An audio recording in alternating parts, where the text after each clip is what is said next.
mtuhusishe, na tuko tayari kushirikiana na nyinyi kuhakikisha kwamba huduma zinawafikia wananchi.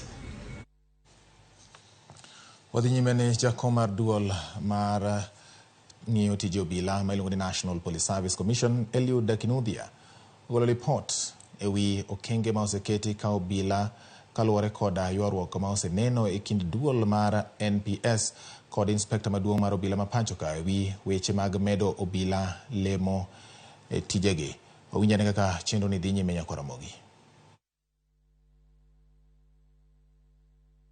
That they also get motivated and be helped to manage the life and the other needs as they serve this nation.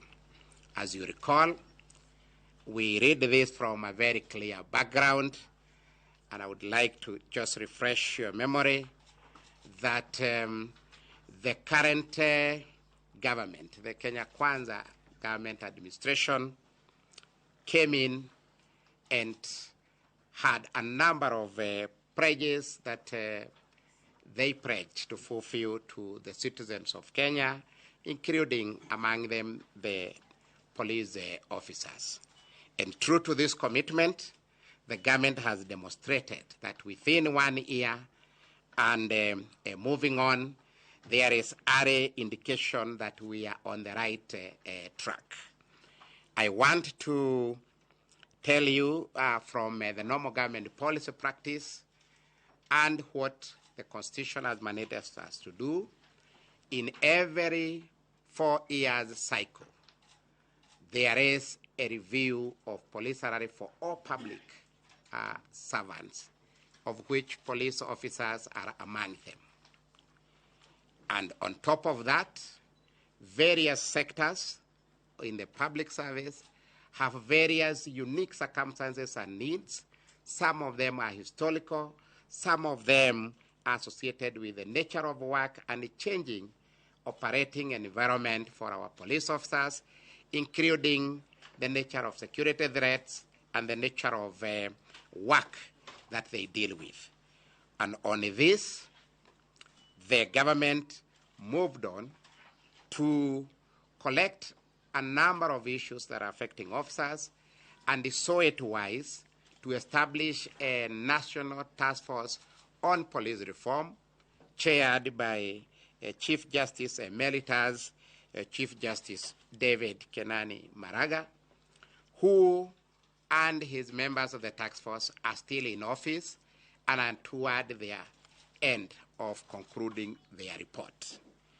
This work is ongoing. The scope for this task force was much more wider, and we expect, without preempting, that the Inspector General and the National Police Service Commission, we've made the best of our presentation and input to this task force. And where we are, we await for the report to be concluded, and we know most of the issues we raised on behalf of that constable, on behalf of that corporal, and that officer and that civilian staff in the NPS will be considered. However, that moving on, and as we expect that to come, the normal and the usual cycle, time for doing it for all public servants also was due. And therefore, as the National Police Service Commission, we have participated fully with SRC to ensure the normal review and increment for all public servants. Police officers are also not left out. So what we have signed today is not what is the outcome of the National Task Force that we are expecting. This is the outcome of the 4-year review cycle for all public servants, which would have happened whether we had the task force or not. And therefore, I want to be very clear on this so that we set the record straight. And since we are still in office and God keeping us, we continue engaging. I also want to say that the engagement also on the normal review has been very rigorous. I and the IG, we've recalled together with the commissioners a number of meetings, not less than 4, where we have engaged with SRC.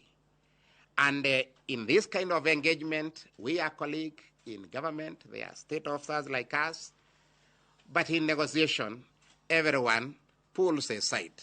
As they say in Kiswahili, mwamba ngoma kuvuta kwake.